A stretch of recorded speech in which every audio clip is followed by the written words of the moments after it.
பிரியாணின்றக்காக வந்து சட்டி அடுப்பில் வச்சுக்கிருவோங்க. எண்ணெய் சூடாயிருச்சுங்க. கறி மசாலா போட்டுக்குருவோம். வெங்காயம் சேர்த்துக்குருவோம்.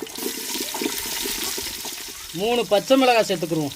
வெங்காயம் பச்சை மிளகாய் ஓரளவுக்கு வதங்கி வந்துருச்சுங்க. அதோட நம்ம தக்காளி சேர்த்துக்குருவோம். நம்ம அரைச்சி வச்ச இஞ்சி பேஸ்ட்டையும் சேர்த்துக்குருவோம்.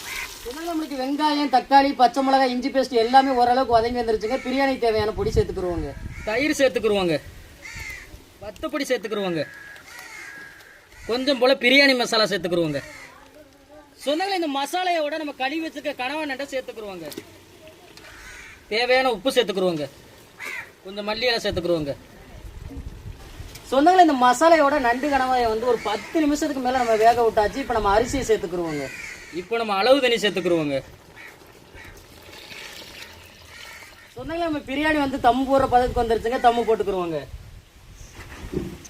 தம்மு போட்டது போதுங்க. இறக்கி வச்சு குடும்பத்தோட சாப்பிடுவோங்க.